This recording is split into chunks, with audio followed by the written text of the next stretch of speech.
Hey guys, welcome back to another episode of Muddy River Catfishing. A while back I did a couple of episodes trying to help you understand how a river works and how to follow the current, find the holes. And now I'm over here at a smaller stream. And a smaller stream works a little bit different. It doesn't have that main current that'll run through from bank to bank like the bigger river does. It has three parts to it. Basically, you'll have a run, you'll have what they call a riffle, and you'll have the hole. And these three series, they will repeat themselves throughout. Now you can have, you can have a run that runs maybe a mile or 2 miles, and then the riffle, and then the hole, and then the repetition. But it just varies on the composition of the subgrade of the stream that you're fishing. Now, where I'm standing right here, right behind me, is what you would call a run, and I'll show it to you. Okay, so this is a run. It's typical, and as far as you can see out that way, it's all the same. It's fairly shallow, and it's shallow because we have a lack of water right now. But the water that you're going to find in a run, it's going to be the same average depth. It's going to be uniform, and the flow is going to be the same throughout. That's a run.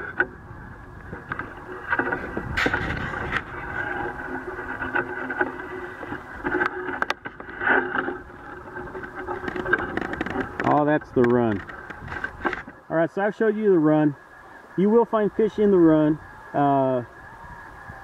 It's a good place to fish. What I like to do on a run is I'll look for little areas that have maybe like a partial cove or a little eddy or something, and I'll fish in there in those little slack waters. But even in the main run, you're going to have fish that are moving back and forth and scavenging and looking around, seeing what they can find. So let's move to what's called the riffle. Let's go check that out. Alright, so now I've moved down, and I'm talking, maybe about 30 yards from where I was just standing. And we're right at the start of the riffle. Now, what the riffle is, it's fast moving water. Shallow, it's fast, shallow moving water that's it's just cutting across, and it's probably not going to hold fish. Now it depends on the area that you're fishing, but where I'm at right now, this riffle, I'm talking, you're looking at maybe 6 inches of water, 8 inches of water. Now what causes a riffle? Okay, you have your run, which is coming down. Now the subgrade of the run here is mud. It's a clay-like mud. But right here where I'm standing, something happens. The subgrade changes. It turns into rock. Now the water can't flow as smooth over the rock as it does the mud. So what happens is it gets shallow and it moves fast. So let me show you what the riffle looks like. Let me show you right here. It's a perfect example. I mean, you're looking right here. It's all mud, clay-like mud all the way, and that's how that whole run is. It's nothing but mud. That's partially why or actually that's where I got the name Muddy River Catfishing, because this area that I fish is really muddy, and you can sink up to your knees in that mud. But right here, something changes. You see this rock. And if you look over there, you see all that rock. And if you look out there, you see how fast the water's starting to move compared to where we are in the run.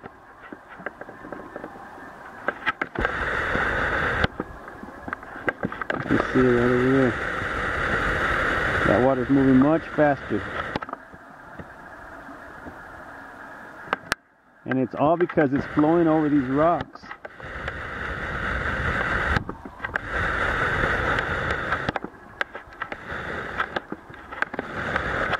All this is rock.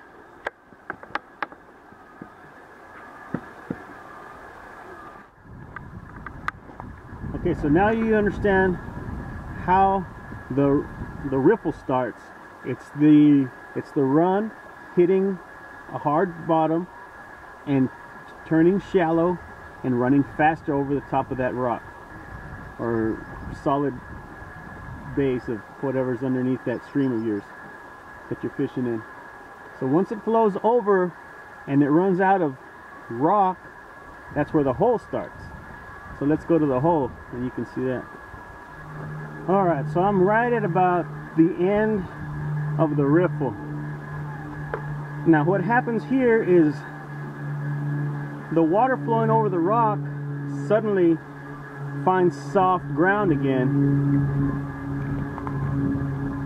Since the water is moving fast and it finds that soft ground, it carves out a hole, and you're going to find a pretty deep or fairly deep hole always at the end of a riffle. So this is where catfish hold. That's where they in colder temperatures they look for the deeper water. So anytime you're looking for catfish that are holding, you'll find them in a hole. When they're out and about, they're active, you'll find them more so in the run. But depending on the depth of the riffle that you're in is whether or not you're going to find fish there. I know that I could fish here and I'll never catch a fish in this riffle, but like I said, it's only 6 to 8 inches deep. So let me show you the end of this riffle and where the hole is starting. It's right behind me. So obviously you can see that there's not as much rock,